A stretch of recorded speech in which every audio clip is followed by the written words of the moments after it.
Sabemos que hoy más que nunca necesitas información permanente para tomar una decisión de inversión. Por eso, hemos transformado nuestro portal de indicadores económicos en una completa y renovada plataforma que, como primera mirada de los mercados, te entregará información relevante para la toma de decisión. Bienvenido a Mercados Globales BCI. Accede a nuestro sitio web y conoce su nuevo diseño, más simple y dinámico, con todo en una sola pantalla y capaz de adaptarse a cualquier dispositivo. Podrás realizar una búsqueda simplificada, con más de 70 indicadores e instrumentos en línea, los que podrás ubicar de manera rápida y eficiente, visualizando su precio, variación y resumen. Es posible comparar indicadores. Al comparar indicadores, podrás contrastar hasta 5 instrumentos financieros y acciones. Además, desde el acceso directo a tu sitio privado, puedes comprar y vender acciones con precios online de mercado e invertir en distintas alternativas. Tenemos disponibles más de 40 fondos. Podrás ver el detalle de más de 40 fondos mutuos y fondos de inversión BCI con información de valor cuota, cartera de inversión, calculadora de rentabilidad y su documentación relevante. Desde hoy, con esta herramienta tendrás tu primera mirada de los mercados globales BCI. Con Mercados Globales BCI, hagamos que invertir sea diferente.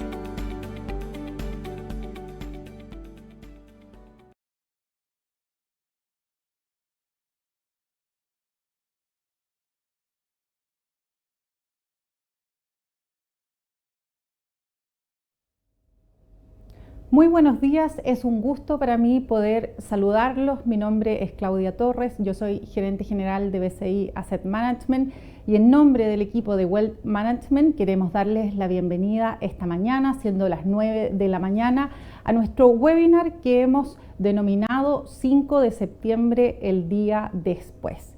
Sin duda, ayer vivimos una de las jornadas electorales más importantes de nuestra historia moderna, con una altísima participación, 85 y quizás un poco más de participación, lo que equivale a 13 millones de personas que fueron a expresar su voto, cuyos resultados también de esta votación fueron una amplia mayoría para la opción rechazo, con el 61,8% de los votos. Sin duda, una distancia con la otra opción del apruebo del texto constitucional que marca una diferencia y probablemente un nuevo camino que tiene distintas aristas, tanto en lo político, pero también en lo económico. Para comenzar a analizar estos temas, contamos con dos profesionales que han seguido muy de cerca este proceso. Por un lado, Jorge Navarrete, destacado analista político, y también un hombre de la casa, Sergio Lehmann, economista jefe de Banco BCI. Para conversar, para analizar también tendremos la presencia de Matilde Burgos, importante periodista. ¿Cómo estás, Matilde? Buenos días.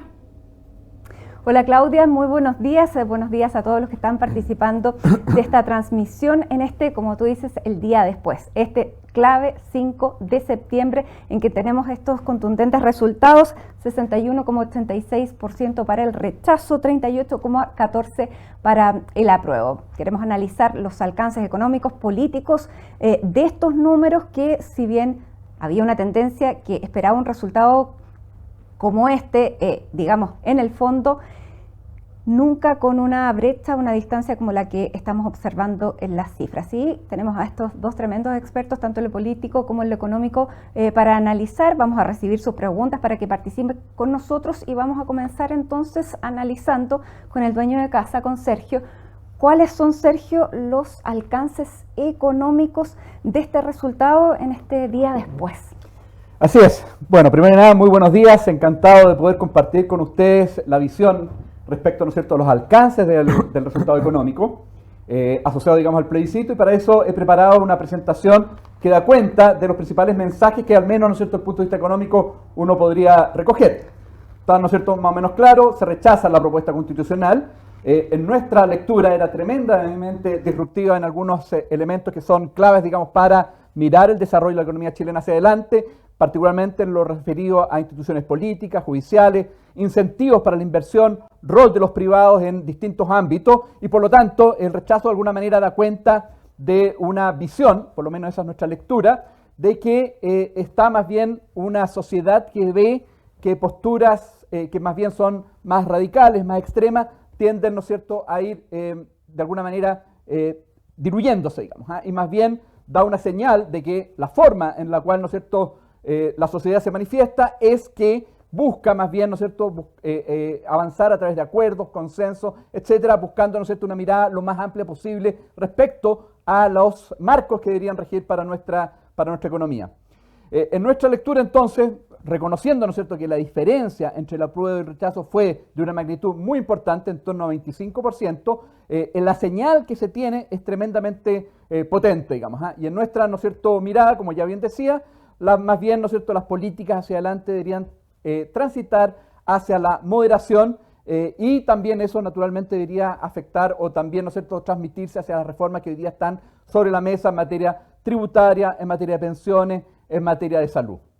Desde el punto de vista económico, básicamente lo que nosotros en definitiva recogemos es que escenarios extremos que eran tremendamente disruptivos, que llevaban a un crecimiento de la economía que nosotros estimamos 1% por debajo de lo que hoy día hay hacia el largo plazo, tienden, como ya bien decía, a desvanecerse, digamos. Y por lo tanto, aquellos escenarios que son más favorables, que apuntan a la búsqueda de consensos, los acuerdos, también, ¿no es cierto?, como señalaba, tienden a ganar probabilidad. Y eso naturalmente lo va a recoger el mercado financiero, lo está recogiendo ya, ¿no es cierto?, en la apertura, con una lectura mucho más favorable desde el punto de vista entonces de hacia dónde podría transitar la economía chilena hacia adelante. Voy a mostrar después los escenarios que nosotros tradicionalmente mostramos y cómo se reconfiguran a propósito del resultado del plebiscito.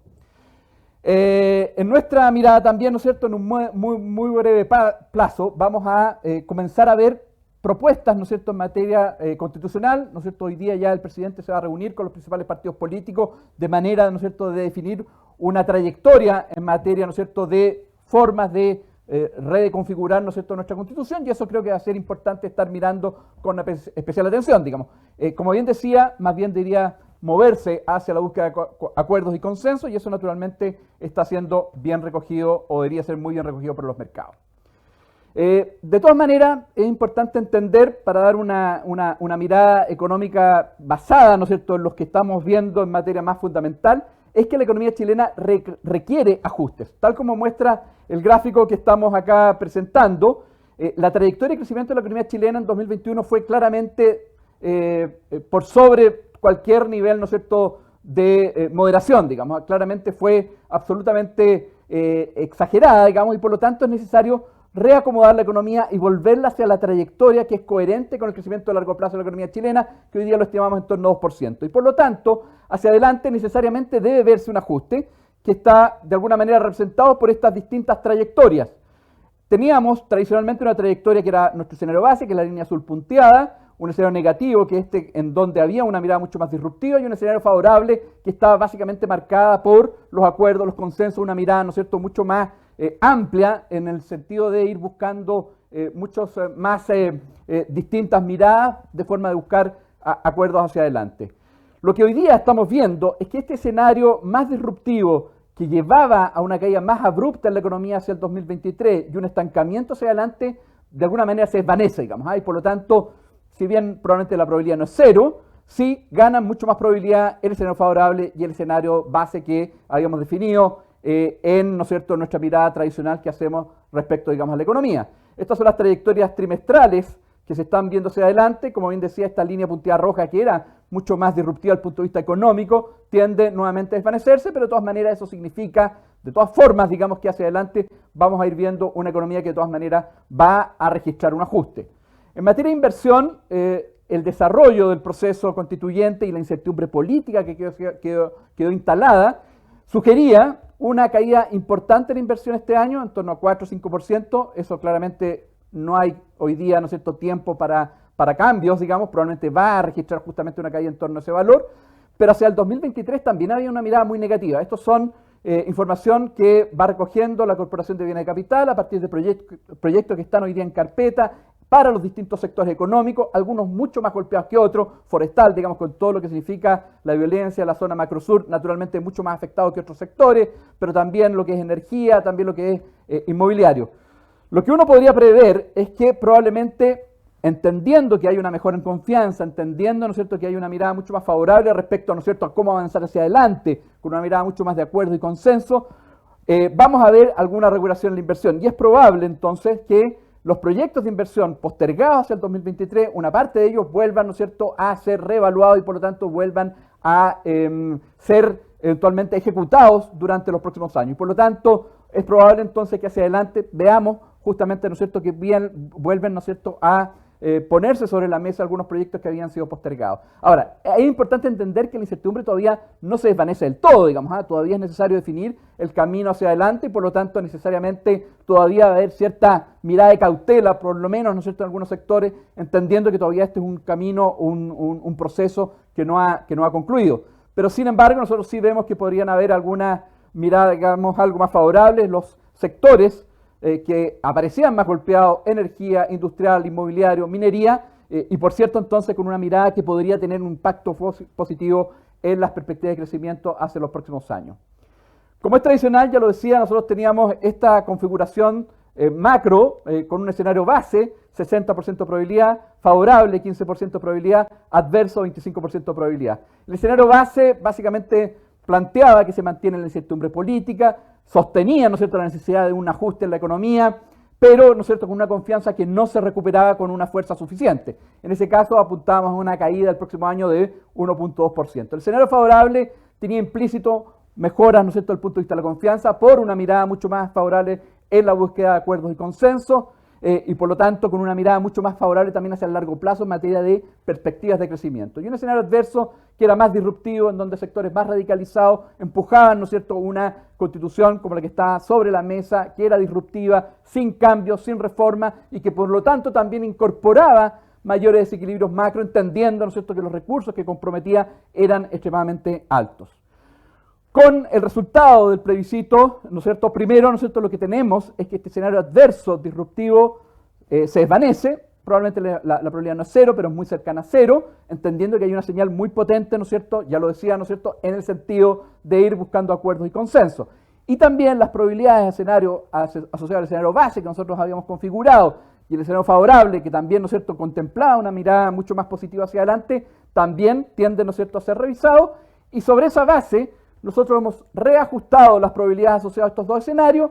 El escenario que antes era nuestro escenario base, con una confianza deteriorada, con una mirada, ¿no es cierto?, hacia adelante tal vez mucho más incierta o con cierta cautela, baja probabilidad, y el escenario favorable, que apuntaba a los acuerdos, que apuntaba, ¿no es cierto?, a buscar consenso hacia adelante, gana probabilidad. Y por cierto entonces el escenario esperado, que está dibujado en esta pantalla en amarillo, también, ¿no es cierto?, da cuenta, digamos, de una mejora en términos, ¿no es cierto?, de las variables financieras y macroeconómicas, y de hecho nosotros obtenemos sobre esa base un tipo de cambio esperado a fin de año más cercano a 8.50, 8.56, 8.60, y que va convergiendo más o menos a niveles 8.60. Eso tiene como implícito un escenario favorable, como ya lo decía, en donde el tipo de cambio incluso se ubica algo más bajo, y el escenario base en donde todavía, ¿no es cierto?, la incertidumbre se mantiene, y por lo tanto sobre esa base el tipo de cambio también alcanza niveles más altos. Pero en términos generales uno esperaría, sobre la base de esta reponderación del escenario, que, ¿no es cierto?, veamos una mejora importante en los indicadores financieros para nuestra economía.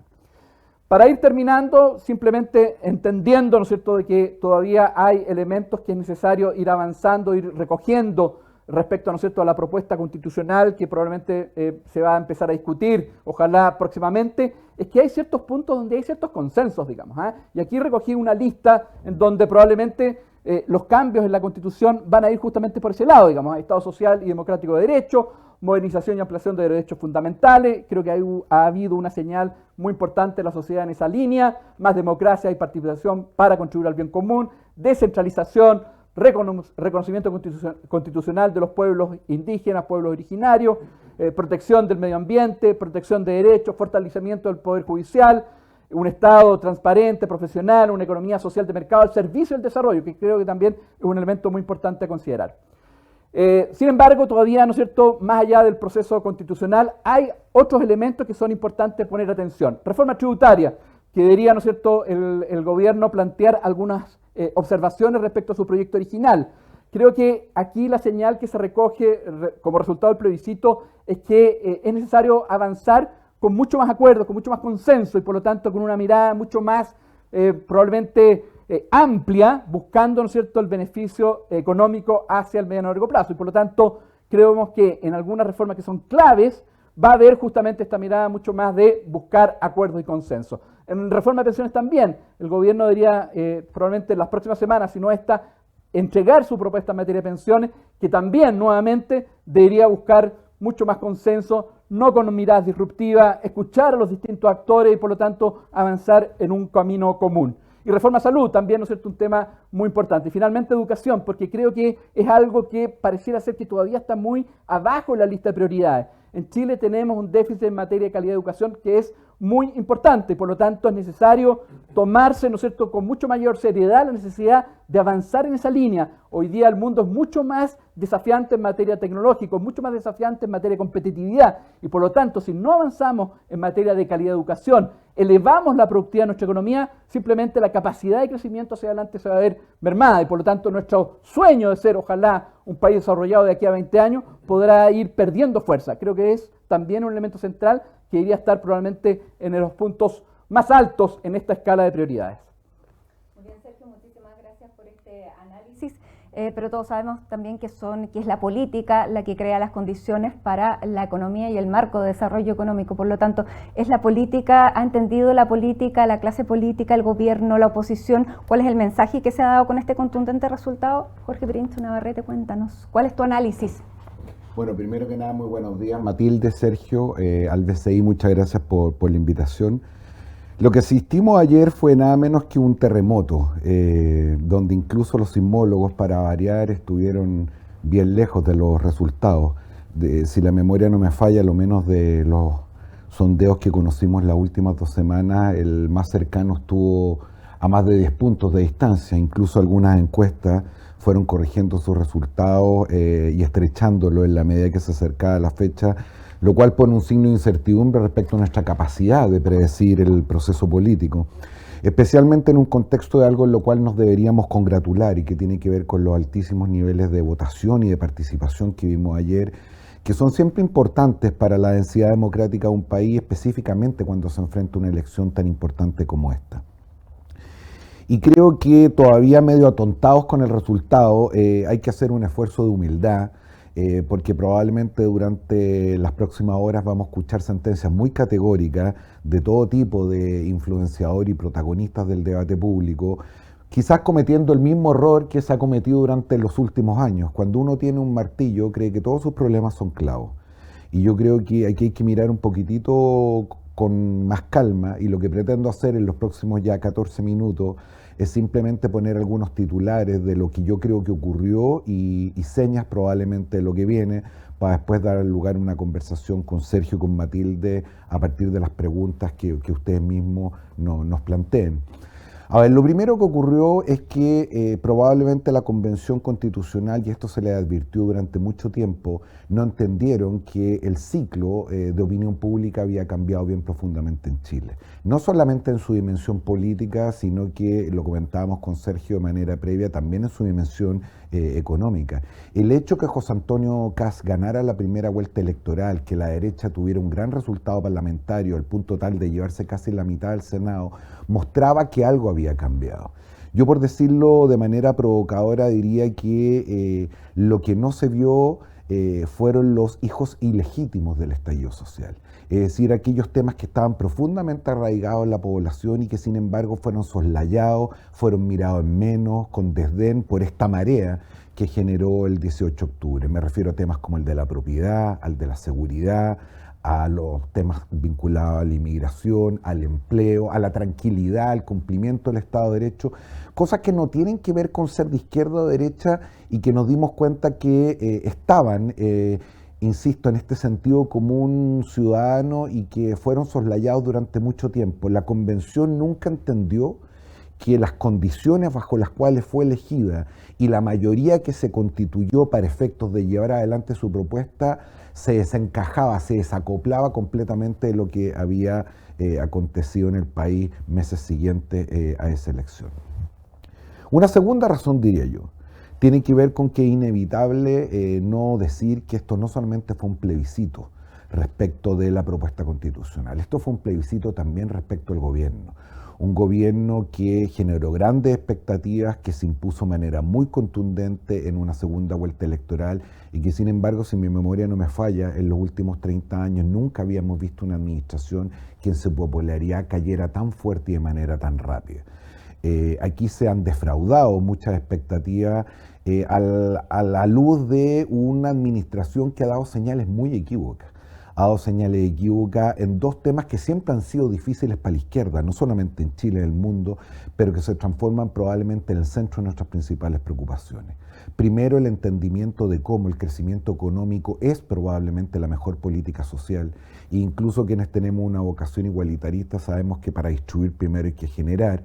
Y tal como lo explicaba latamente y muy bien Sergio, el momento económico del país es extraordinariamente complejo y lo que se viene por delante es muy difícil. El alza del costo de la vida, el proceso inflacionario, la caída de los empleos ha pegado políticamente de manera muy dura al gobierno. Y eso evidentemente tuvo también que ver con este resultado. Y el otro tema es justamente la seguridad. Tenemos una situación completamente desbordada y es muy extraño que una cultura política como el de la izquierda, que abraza el Estado como el principal instrumento de transformación social y de cambio, mire con desdén o deje de lado probablemente la principal, quizás la fundante función que tiene un Estado, que no es otro que garantizar la seguridad de los miembros de la comunidad política. Y hay una tercera razón, evidentemente, que explica este resultado y que tiene que ver con el procedimiento y finalmente la propuesta. El método del mensaje, la forma y manera de hacer las cosas dice mucho más respecto a la vocación que las declaraciones u otras cuestiones que fueron parte del debate. Aquí hay una profunda frustración porque el proceso mismo estuvo muy lejos de las expectativas ciudadanas. Esto estuvo lejos de ser un proceso inclusivo, participativo, que convocara al diálogo, y a ratos pareció, como lo reconocía el mismo convencional Fernando Atria anoche, un poco tarde, a mi modo de ver, el ánimo de revancha, el maximalismo, los gustitos, las vanidades que llevaron a profundizar las ansiedades, las preocupaciones en un conjunto importante de la población. Y además tenemos un resultado con una propuesta constitucional que, como lo decía Sergio al final de su presentación, incorpora cosas que son muy importantes y respecto a las cuales hay consenso, pero quizás respecto de cada una de ellas hubo una vuelta, hubo dos vueltas, hubo tres vueltas de tuerca que llevaron a la resistencia, a la ansiedad y sobre todo a la convicción de que lo que había detrás de este proceso, quizás su más importante objetivo no era sino recuperar esta legitimidad extraviada. Es decir, un momento en el cual pudiéramos todos entender que no íbamos a lograr nuestros principales objetivos, pero una base que nos reencontrara con la lealtad, con la paciencia, con el compromiso, con las obligaciones respecto de ciertas normas que nos deben regir a todos. Desde esa perspectiva, hace mucho tiempo que este proceso era un fracaso. Incluso en la perspectiva de un resultado estrecho, ese ideal de la casa de todos estuvo muy lejos desde muy principio de haberse cumplido. Ahora bien, ¿qué es lo que viene por delante? A mí me parece que hay tres cosas que son bien evidentes y que vamos a tener que mirar con mucha calma. Lo primero es una devaluación política radical del gobierno. Yo alguna vez sostuve, hace unos meses atrás, y supongo no exageraba, que el 18 de octubre era Sebastián Piñera lo mismo que el rechazo iba a ser a Gabriel Boric.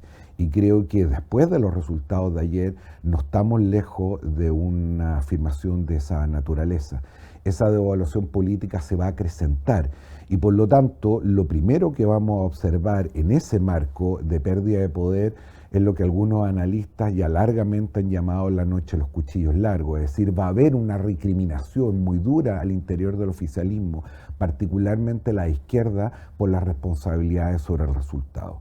Eso va a llevar inevitablemente a la decisión del presidente de hacer probablemente esta semana o a más tardar la próxima un cambio de gabinete de magnitudes que probablemente no observábamos hace mucho tiempo.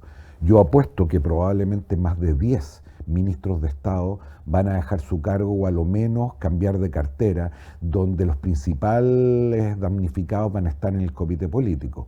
No vamos a tener la misma ministra del Interior, no vamos a tener el mismo ministro secretario general de la Presidencia, probablemente tampoco vamos a tener la misma canciller, y la única certeza que tenemos hoy día es que el actual ministro de Hacienda probablemente es la única persona que nadie duda, ni siquiera en el gobierno, de que debe permanecer en el cargo y que su rol hoy día es más importante que nunca. Pero todo esto lo que en el fondo expresa o dicho de otra manera, son síntomas de un quiebre mayor. El presidente de la República hasta la fecha ha tratado de navegar entre dos aguas que son bien incompatibles. Hay una tensión al interior del oficialismo, de la coalición de izquierda, entre los sectores más radicales y los sectores más moderados, que ya es muy difícil de administrar. Y por lo tanto la señal que el presidente dé respecto a los nombres que ingresen al gabinete probablemente va a señalizar el camino que debe transitar en los próximos meses. Una segunda cuestión que es inevitable ahora es la sobrevaluación del poder del Congreso. En política hemos aprendido que el poder no desaparece, más bien se traslada. Y así como le ocurrió a Sebastián Piñera, y recordarán muchos de ustedes que hablábamos del parlamentarismo de facto, vamos a ver ese fenómeno todavía más acrecentado. Va a ser el poder legislativo donde se va a concentrar buena parte del poder, y no solamente en relación a determinar el camino constitucional, sus bordes y fronteras para los próximos meses, sino también en las tareas propias de la administración del gobierno. Y esa discusión no va a ser sencilla, más allá de las promesas y las declaraciones previas, la contundencia del resultado inevitablemente va a ser que muchos, sobre todo quienes son una mayoría hoy día en el Congreso, reevalúen algunas de las cuestiones que venían planteando, y por lo tanto la idea de que tengamos un proceso rápido en materia constitucional, ojalá lo más corto posible y que se decida luego, tiene un signo de interrogación a partir de otras cosas que legítimamente va a exigir la oposición, quien, insisto, tiene probablemente el mejor resultado parlamentario desde que se terminaron los senadores designados.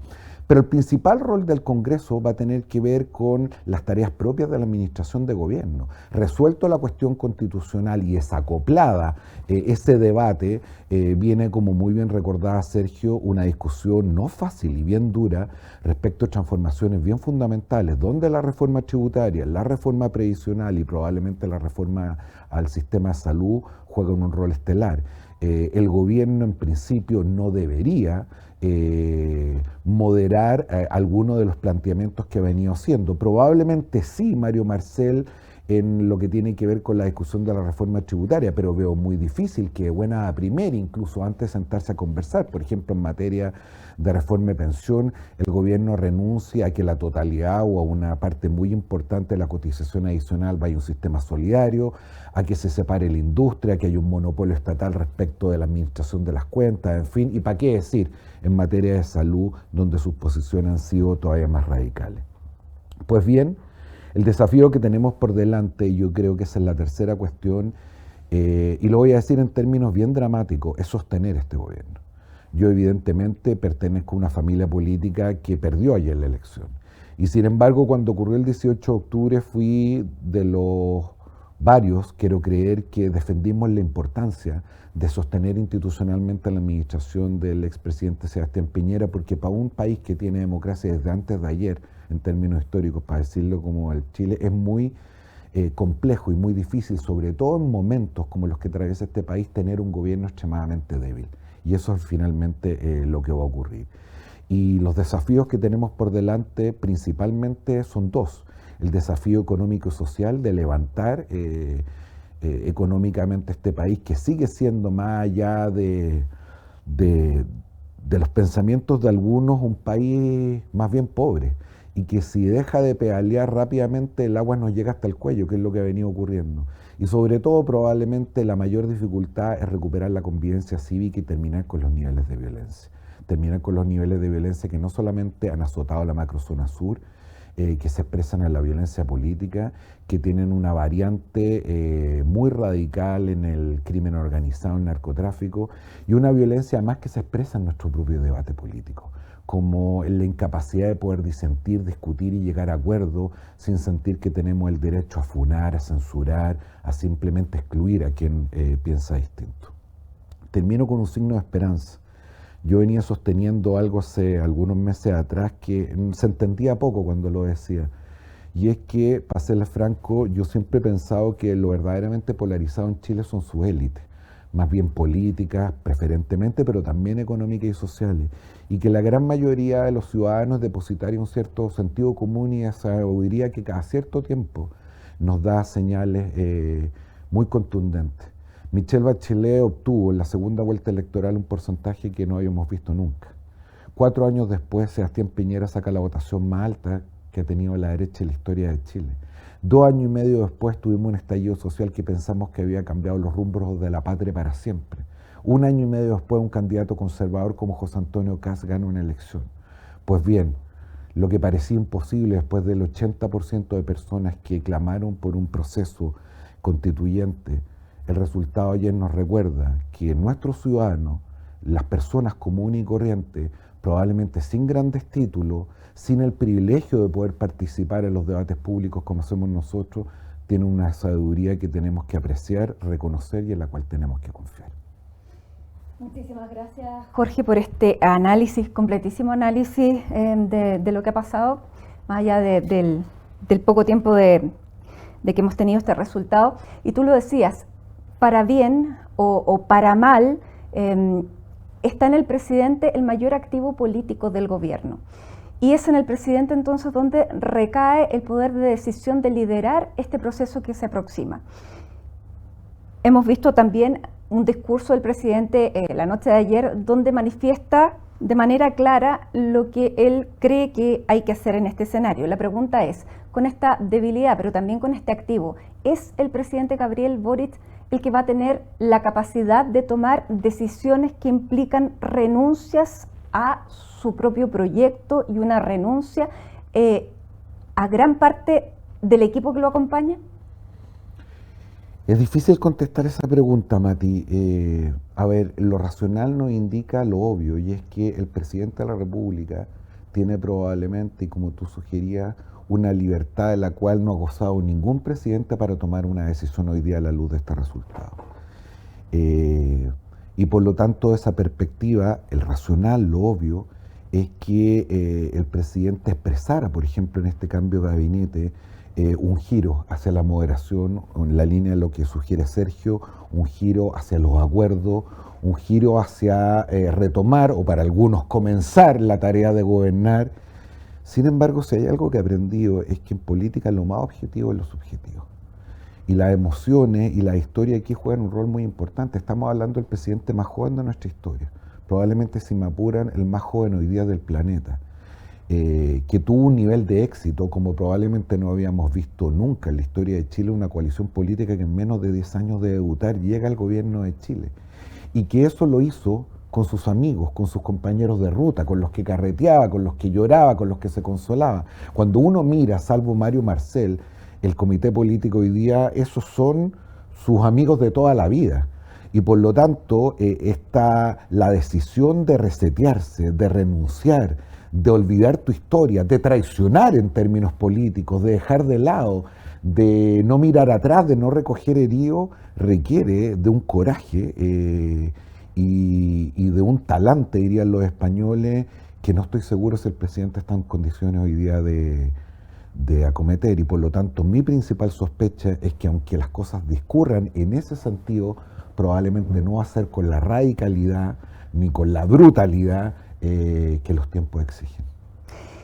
Dicho todo esto, en este escenario, Sergio, que tú veías como un escenario dentro de todas las proyecciones el más favorable, bueno, tenemos muchas preguntas, pero más allá de este escenario más favorable, hay números que se van a mantener, porque vamos a seguir manteniendo una inflación que es grande, que ya está tendiendo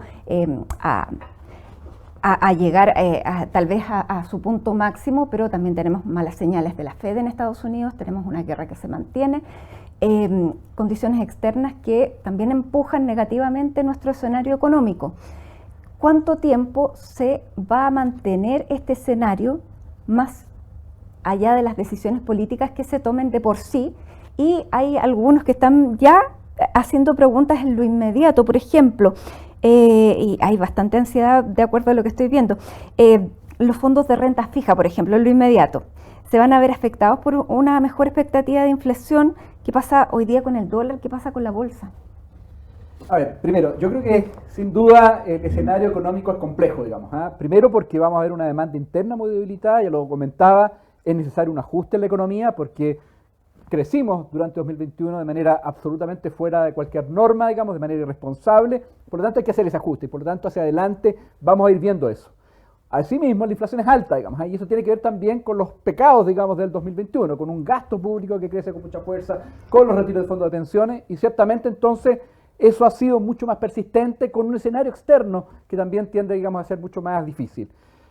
Buena parte del crecimiento hacia adelante va a venir por el lado externo, digamos, porque si bien hoy día es más complejo, hoy día tenemos, ¿no es cierto?, una guerra que se sostiene entre Rusia y Ucrania, una Fed que va a seguir subiendo tasas, escenario entonces desde el punto de vista financiero internacional menos favorable para nuestra economía, la demanda interna va a estar muy frenada, digamos, justamente por este ajuste que es necesario hacer producto, ¿no es cierto?, de lo que vivimos durante 2021. Eso hace ver, ¿no es cierto?, que, por cierto, digamos, entonces la economía va a ir saliendo, pero de una manera gradual. Aún en el escenario favorable, veremos una economía bastante frenada, digamos, con bajo crecimiento, con una inversión también, ¿no es cierto?, en algún grado cayendo y con un consumo que se va a ajustar con cierta fuerza. Y eso es necesario, digamos, es necesario recuperar, digamos, el equilibrio, es necesario de alguna manera hacerse cargo de los equilibrios macro que se manifiestan en distintas variables, inflación, déficit de cuenta corriente, gasto fiscal.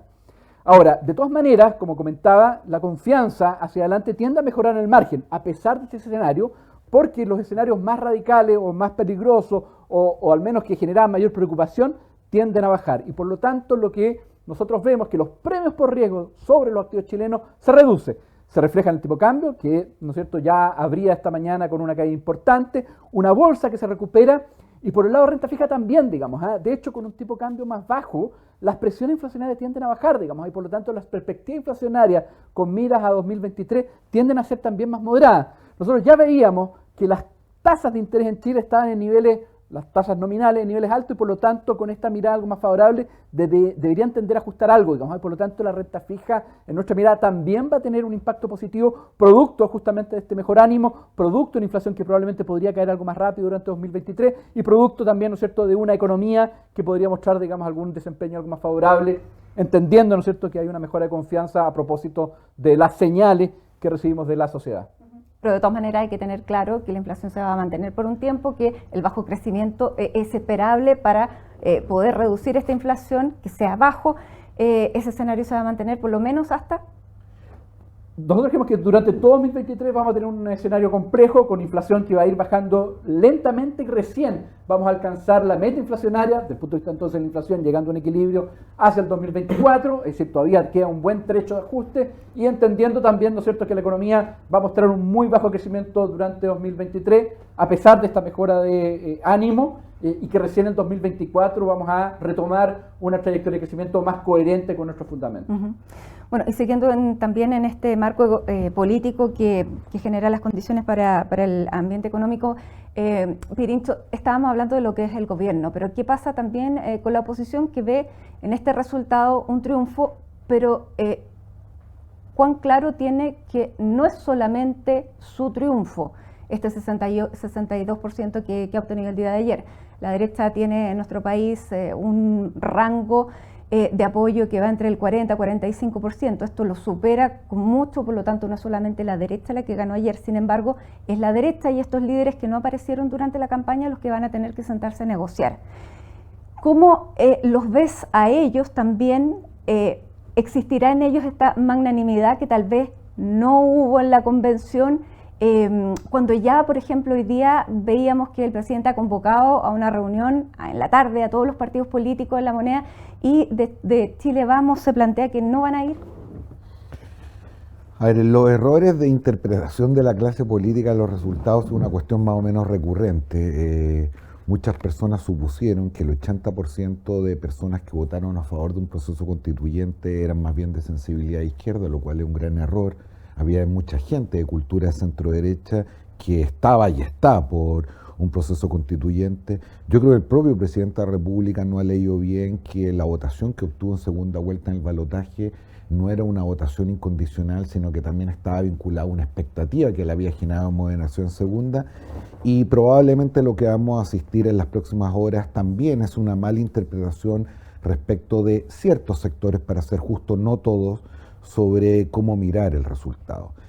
Así como probablemente hemos visto a algunos líderes disruptivos en las últimas horas que habían permanecido más bien ausentes de la campaña electoral, yo no puedo sino reconocer ciertos liderazgos que me parecen que han sido muy interesantes, como por ejemplo el del presidente de la Unión Demócrata Independiente, uno de los partidos más influyentes hoy día de la oposición, que desde siempre, incluso en el furor de la victoria electoral, mantuvo un tono que me parece extraordinariamente adecuado. Ahora, ¿qué es lo que ocurre y es lo inevitable? Es decir, sabíamos que el resultado electoral iba a tener un impacto, pero también sabíamos que la magnitud del resultado iba a incidir en cuán fácil o más difícil es esta negociación.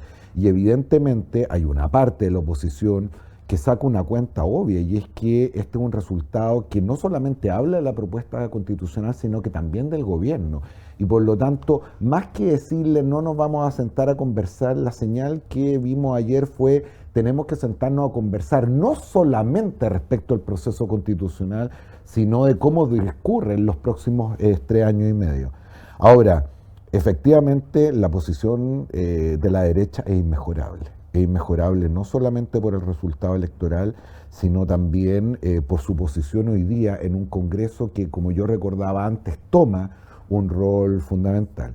Pero a propósito de la referencia final que hacía de los ciudadanos, la política es bien veleidosa y a ratos discurre por caminos bien misteriosos, y por lo tanto, si hay algún aprendizaje que tiene que tener la oposición, es que aprovechar este momento significa probablemente no cometer los mismos errores que cometió la oposición en el pasado o que cometió la misma convención. Es decir, para decirlo en castellano, no pasarse muchas tuercas, porque la paciencia ciudadana, sobre todo en un momento muy difícil, como básicamente ha descrito Sergio, va a ser relativamente corta. Y si hay algo que es absolutamente transversal a la derecha, a la izquierda, en la distancia, en la desconfianza, es casi el desprecio que los ciudadanos tienen por la clase política y por las expectativas que hoy día hay sobre sus dirigentes. Ahora, hay algo bien importante que plantea Sergio, que es lo que se viene también en la discusión, porque el presidente ha dicho que más allá del resultado constitucional,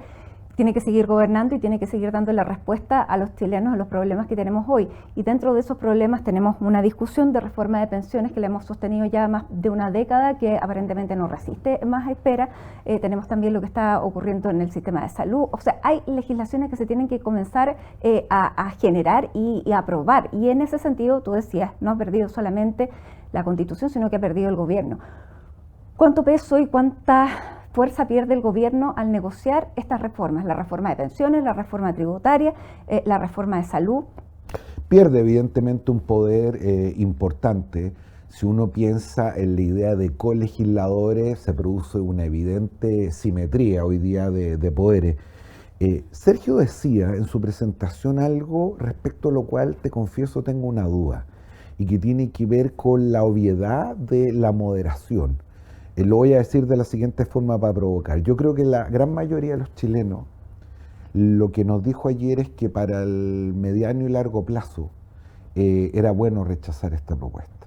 Lo que quiero decir como provocación es que para llegar al mediano y largo plazo hay que primero transitar el corto.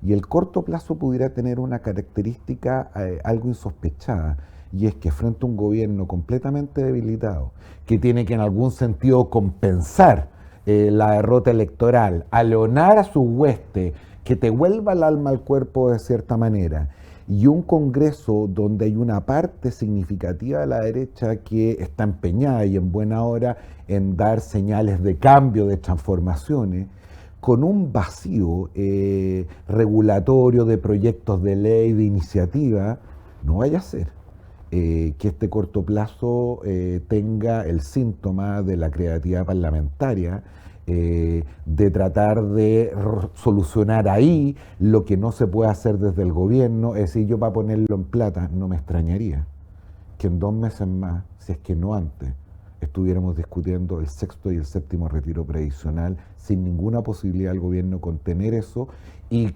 tampoco con una oposición que en este tipo de materia ha demostrado a ratos confundir la popularidad con el populismo. ¿Lo ves tú una posibilidad, un riesgo? A ver, yo estoy de acuerdo, digamos, que la incertidumbre no se ha despejado para nada en todo, digamos, todavía tenemos, ¿no es cierto?, una serie de temas pendientes, digamos, y una economía que, por cierto, digamos, va a estar transitando, ya lo comentábamos, por un escenario realmente complejo, digamos, con una demanda interna muy debilitada. Efectivamente, ya hemos tenido episodios de creatividad parlamentaria, digamos, que fueron tremendamente dañinos, y no estoy seguro, efectivamente, si es que ese efecto ha sido recogido correctamente, digamos, por los parlamentarios, digamos, y por lo tanto, yo creo que ese tipo de riesgos están presentes, digamos, no hay duda alguna. Algunas veces, ¿no es cierto?, cuando vemos las cifras inflacionarias, desequilibrios macro, muchas veces, ¿no es cierto?, los políticos que son menos entendidos en la materia le echan la culpa probablemente al escenario externo, le echan la culpa, digamos, a otro tipo de consideraciones. Pero yo creo que aquí ser muy enfático, y ojalá que el mundo político escuche a los técnicos, digamos, algo que ha estado muy ausente durante los últimos 2-3 años, digamos, y efectivamente hoy día buena parte, si no todas las desequilibrios macros que nosotros estamos sufriendo y que vamos a pagar los costos hacia adelante, tienen que ver con las malas políticas, digamos, tienen que ver con ese tipo, digamos, de miradas muy cortoplacistas. ¿Y tú ves en la derecha una capacidad de contención de eso? Ojalá, digamos, probablemente uno tiende, ¿no es cierto?, a, en su esquema, digamos, modelístico, suponer que hay cierta racionalidad de los agentes, digamos, y que van aprendiendo, digamos, de los errores del pasado, digamos, pero por cierto, digamos, en el mundo político muchas veces uno se lleva sorpresa y efectivamente eso no ocurre. Ojalá sí sea, digamos, no estoy seguro, pero espero, digamos, que la evidencia en ese sentido, que ha sido contundente, al menos desde mi punto de vista, y que creo que el ministro Marcel también lo tiene muy claro, lo transmita con suficiente fuerza. Yo creo que efectivamente el riesgo de una miopía y una mirada cortoplacista existe, digamos, esa incertidumbre está, digamos, pero al mismo tiempo veo que en esta señal, digamos, de que hay que buscar acuerdos, moderación, digamos, y una mirada, ¿no es cierto?, hacia el mediano y largo plazo, que tiene otros elementos detrás, y que durante los últimos 2 años, la verdad que lamentablemente eso ha estado ausente, digamos, con costos importantes, con, ¿no es cierto?, disparos a los pies que han generado impactos relevantes, digamos, en nuestra economía, tengan, ¿no es cierto?, ese proceso de aprendizaje. Pero tú ves un escenario en que posiblemente pudieran empujarse estos quintos, sextos retiros. Yo creo que los escenarios extremos, uno aprende siempre, digamos, también en economía y probablemente en todas las ciencias, que las probabilidades cero no existen, digamos. Probablemente ese escenario extremo que yo dibujaba, ¿no es cierto?, no tiene probabilidad cero, tiene probabilidad positiva distinta de cero, porque la verdad que, ¿no es cierto?, respecto, digamos, a el comportamiento de las personas, uno no tiene certeza, digamos. Efectivamente hay muchas veces acciones o conductas que no responden necesariamente a un elemento racional y que tienen una mirada propiamente, ¿no es cierto?, de buscar, ¿no es cierto?, el beneficio a corto plazo, porque están muy alejados de lo que pueda pasar de aquí a algunos años más, digamos. Yo creo que ese riesgo existe, así que ese escenario extremo no tiene probabilidad cero, a pesar de que yo lo mostré así, tienen probabilidad positiva, ojalá no se materialicen, porque yo creo que si no, vamos a seguir pagando costos de malas políticas. Ahora, dentro de todas las negociaciones, lo que hemos visto también, se puede dar una reconfiguración de fuerzas políticas a partir de lo que ha ocurrido el día de ayer. Tenemos una centro izquierda que votó alineada con el rechazo. ¿Tú ves ahí una posibilidad de alianza de un sector de tu ex democracia cristiana, Pirincho, con sectores, por ejemplo, como el de Mario Desbordes? ¿Ves ahí una posibilidad de hacer un nuevo núcleo con Amarillos por Chile? ¿Tienen peso efectivamente Amarillos por Chile más allá del peso mediático?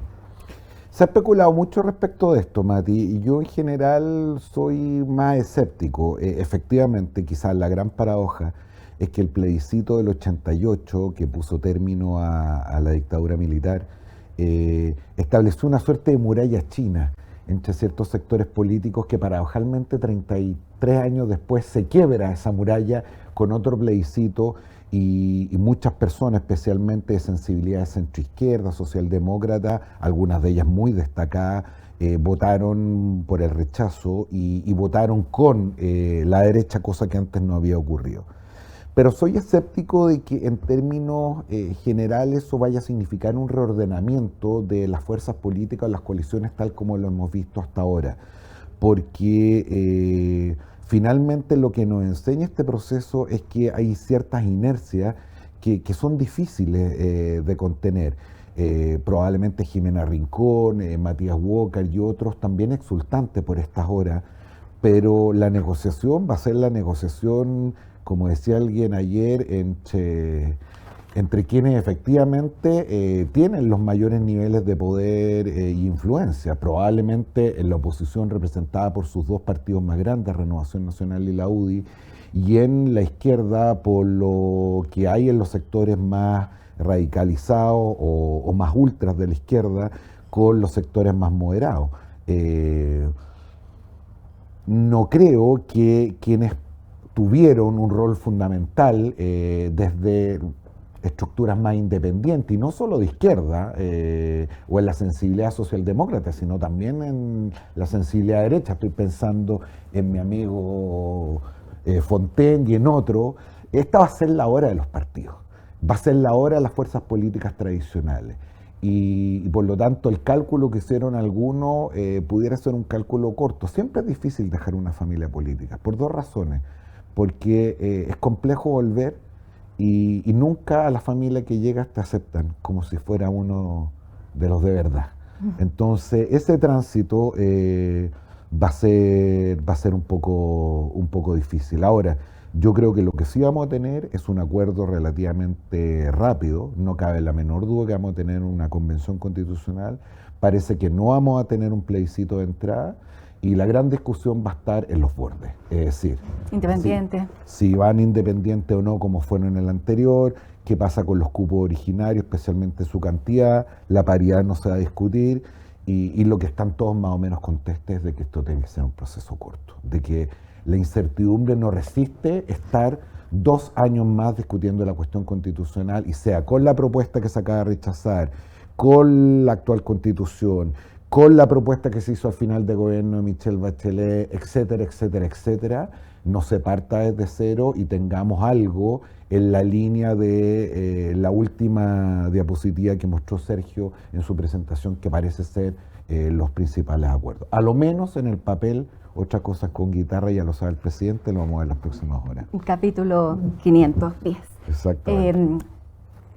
También, bueno, veíamos declaraciones los días previos a la elección, a esta votación, del presidente del Partido Comunista, que hablaba no solamente de salir a defender algo que finalmente, y aprovechemos de dar un reconocimiento al CERVEL y al sistema electoral que tenemos, pero también conversando, él planteaba que más allá de eso y el día postelectoral, ellos tenían que mantener este diálogo con las fuerzas sociales.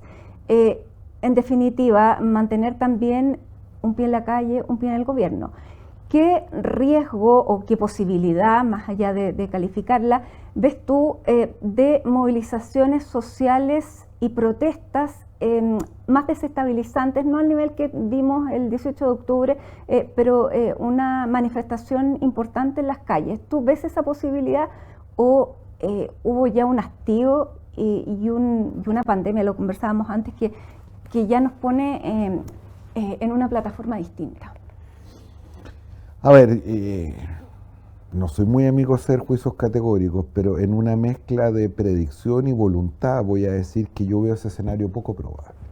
Es decir, a mí me parece que asistimos a niveles desbordados de violencia e inseguridad, pero que hoy día tienen expresiones muy distintas a la movilización política propiamente tal, más allá de los bochornosos episodios con motivo de ciertas fechas, lo que ocurre en la Plaza Baquedano, los saqueos, en fin.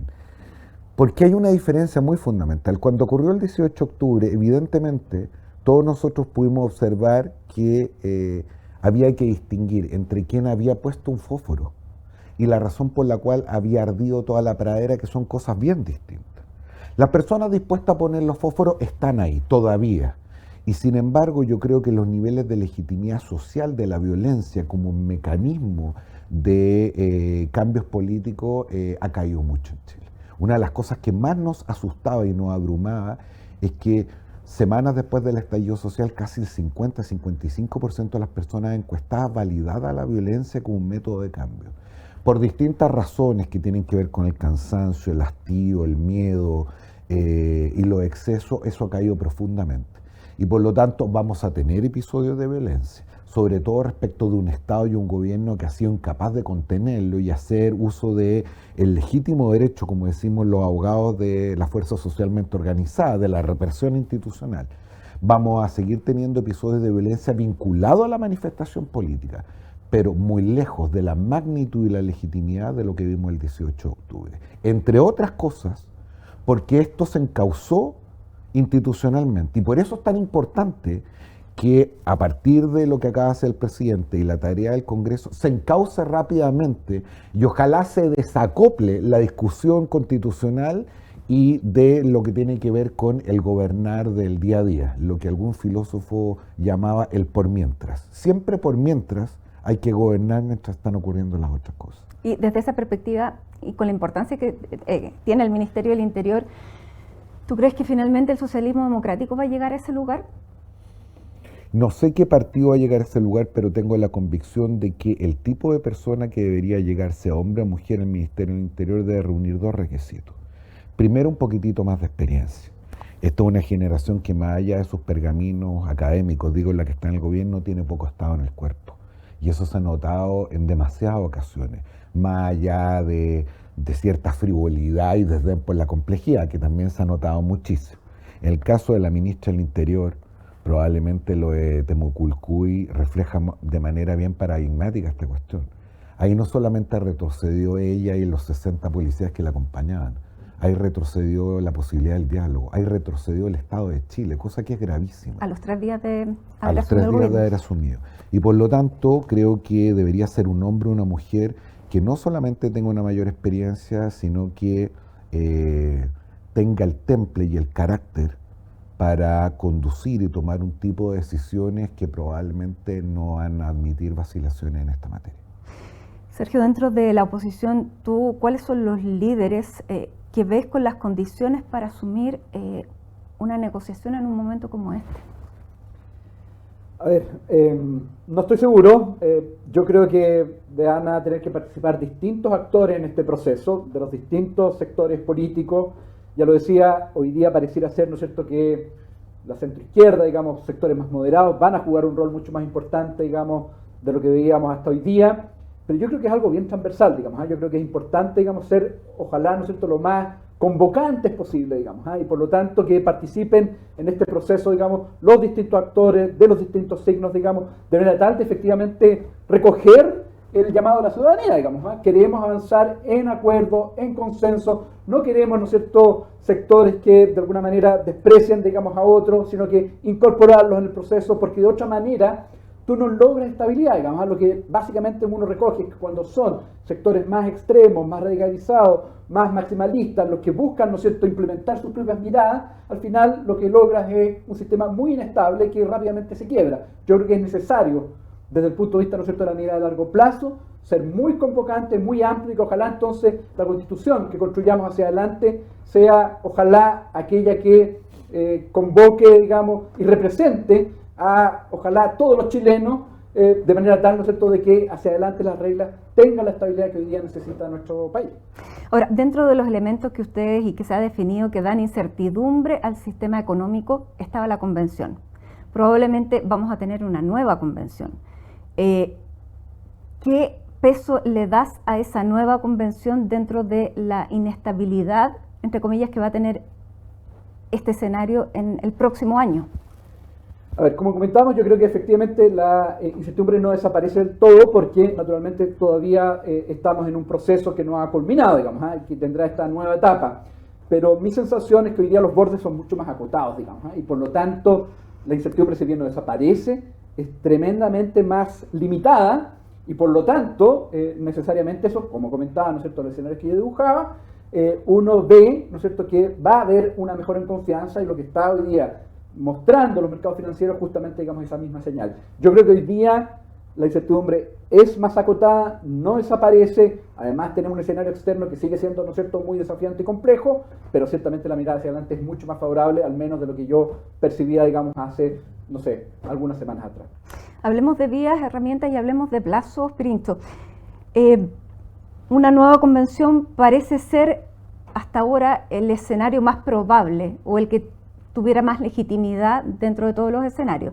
Y lo segundo, ¿cuál es el plazo razonable para esperar tener finalmente una nueva constitución?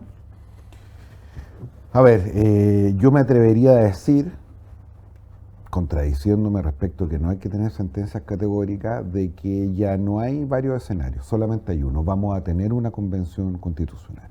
Eso parece ya un acuerdo tomado. Y los bordes, los contornos, las fronteras es lo que se discute hoy día de manera bien ardua. Segundo, hay un consenso en que esto tiene que ser rápido. El CERVEL ya nos anunció que a lo menos le toma 2 meses organizar una elección. No vamos a tener un plebiscito de entrada, ese es el tercer acuerdo. Y por lo tanto, en el mejor de los escenarios, la elección de la próxima convención constitucional debería ser a finales de noviembre, principios de diciembre. La elección. La elección de la convención constitucional nueva. ¿Por qué Andrés Tagle habla de marzo? Porque todos los funcionarios, particularmente aquellos que tienen a cargo ciertos procesos de dificultad mayor, se ponen el parche ante la herida. Pero hacer la elección en marzo significa retrasar el proceso y perder 3 meses que son bien importantes, sobre todo si es que suponemos que esta vez el trabajo de la convención no debería durar 1 año, sino que menos. Es que noviembre es ya, porque vienen las fiestas patrias. Y septiembre siempre sabemos que no tenemos 2 semanas. Por lo tanto, si la elección fuera en diciembre, uno podría pensar que a las alturas de julio podría tener un resultado o un texto para votar a finales del próximo año. Eso es lo que hoy día está en la cabeza de la clase política dirigente. Otra cosa es que eso vaya a prosperar, porque si hay una convicción, un convencimiento que tienes todos transversalmente, para bien o para mal, que el dilatar este proceso, el que sea muy larga la discusión respecto a los bordes y las fronteras, en que empecemos de cero y tengamos 1 año nuevamente discutiendo, cualquiera sea el resultado, no estamos seguros si para efectos de alguna de las cuestiones que Sergio advirtió aquí, de la inestabilidad, del nivel de paciencia de los ciudadanos, si es que toleramos política y socialmente 2 años más en este debate. Es decir, la necesidad de zanjar esta cuestión de una vez por todas, pudiendo después reformar nuestro texto constitucional de distintas maneras a través de los procedimientos y normas que esa misma establezca, pero la necesidad de cerrar este proceso relativamente rápido y abocarnos a urgencias que son bien dramáticas hoy día para el país, parece estar en la cabeza de casi todos, los dirigentes políticos que algo tienen que decir respecto a este proceso. Hay una pregunta que aquí se repite bastante para Pirincho. ¿Crees que el Partido Comunista va a mantener su poder en el gobierno? Es una pregunta que me hacen mucho, pero porque es bien relativa. A ver, si uno lo pone en términos de exposición formal, el Partido Comunista no es particularmente poderoso en esta administración. Solamente quiero recordarles que tiene 3 ministros de Estado y el Partido Socialista, por ejemplo, tiene 6, el doble. El Partido Comunista solamente tiene a la ministra Secretaria General de Gobierno, a la ministra del Trabajo y al ministro de Ciencia y Tecnología, que con todo el respeto nadie sabe exactamente quién es. Pero tenemos a un Guillermo Tellier que cada vez que hay algo importante va a la Moneda a conversar con el presidente. Lo que pasa es que el Partido Comunista es un actor fundamental de la coalición originaria de Apro Dignidad que llevó al presidente Gabriel Boric a esta elección y que probablemente refleja muy bien lo que ocurrió en la primera vuelta electoral y no necesariamente en la segunda. Yo creo que esta derrota, que es una derrota de la apruebo, que es una derrota de la convención, que es una derrota del gobierno, es también una derrota del PC. Aunque, como siempre lo ha tratado de hacer, se la haya ingeniado para no firmar el acuerdo el 15 de noviembre, para subirse al final al carro de la convención y sin embargo ahora intentar tomar distancia, con un discurso que además no cumple ninguna racionalidad, que es como si la razón por la cual los ciudadanos votaron mayoritariamente a rechazo es porque no se fue lo suficientemente radical. Más bien es todo al revés. La razón por la cual los ciudadanos votaron rechazo justamente tiene que ver, como sugería Sergio, por estos maximalismos. Bueno, pero el PC no va a abandonar el gobierno. No lo va a hacer. No lo hizo con Bachelet y no lo va a hacer ahora. Más bien esta figura que tú, Matilde, antes muy gráficamente describías, un pie adentro y un pie afuera, en esta idea de no quedar mal ni con el Dios ni con el diablo y no socializar las pérdidas y capitalizar las ganancias, por decirlo en términos económicos.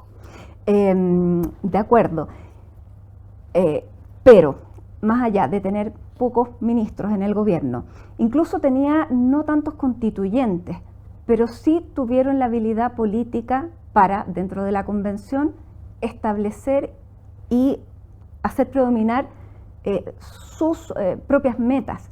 Por lo tanto, no tiene aparentemente que ver con el número, sino con la capacidad de hacer política que tiene un partido centenario. Sí, es decir, eso es indudable, más allá de de los reproches que uno tiene respecto a la convención y a la opinión política que tienen algunos personajes. Barraza, el convencional, probablemente de los mejores políticos que hubo en la convención. Si la política consiste o se mide respecto a sus resultados, no cabe la menor duda. Ahora, el PC sale golpeado, como en general sale toda la izquierda golpeada de este resultado electoral. Va a mantener su influencia y con los mismos niveles de penetración respecto al gobierno está por verse. Yo creo que la gran lucha, y en la cual la derecha y la oposición va a tomar palco y más bien va a sacar las cabritas para mirar este espectáculo, va a ser la disputa entre los sectores más moderados y los sectores más radicales, si uno quiere, o entre los ex concertacionistas, ex nueva mayoría y ciertos sectores de aprodignidad, donde hay una parte del Frente Amplio que probablemente también va a tener que tomar partido. Es esa la disputa que el presidente tiene que resolver, que tuvo que haber resuelto desde el primer día y que probablemente hoy día ya no resiste más demora. Para cerrar, tus expectativas personales con este resultado, con estas perspectivas.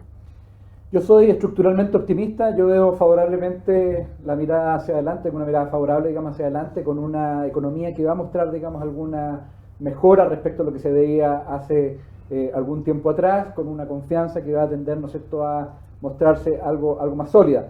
Insisto, de todas maneras los tiempos van a ser complejos, la economía va a tener un bajo crecimiento, básicamente estancada durante el próximo año, pero creo que hacia adelante hay una mirada más favorable, digamos, en el sentido que la señal, ¿no es cierto?, de buscar acuerdos, consenso, va a permitir efectivamente desarrollar reformas y con una mirada, ¿no es cierto?, en materia de marco constitucional que va a permitir, ¿no es cierto?, ser más inclusivo, con mejor crecimiento y con mejores perspectivas hacia adelante. ¿Es una segunda oportunidad, Pirincho, para el gobierno y para el presidente? Sí, el cliché dice que de toda crisis hay una gran oportunidad. Ahí existe la posibilidad de resetearse, existe la posibilidad de empezar de nuevo. Se nos ha hecho muy largo, pero llevamos 4 o 5 meses de gobierno. Y por lo tanto, en la perspectiva de lo que viene por delante, efectivamente el presidente tiene la posibilidad de morir para nacer. Gramsci tenía esa frase muy bonita con la cual definía la crisis, aquel momento en que lo que tiene que morir no ha muerto y lo que tiene que nacer no ha nacido todavía. Pero como sugiere anterior, eso requiere de un coraje, requiere de una visión, requiere de una capacidad de pérdida, de una resiliencia que no estoy seguro, no solo este presidente, sino que cualquiera tendría, sobre todo a tan temprano iniciar su mandato. Las señales van a ir para allá, pero como suele ser en Chile, si bien es cierto, no es menos cierto. Jorge Pirincho Navarrete, muchísimas gracias por esta conversación, este análisis. Sergio Lehmann, gracias también por la proyección, el análisis, dueño de casa. A ustedes también muchísimas gracias por seguirnos en esta transmisión y les queremos recordar que pueden ver este seminario online. Aquí está la dirección www.bci.cl/inversiones. Está disponible entonces para que ustedes puedan revisar este análisis económico y político. Que tengan un gran día, un buen inicio de semana. Muy buenos días.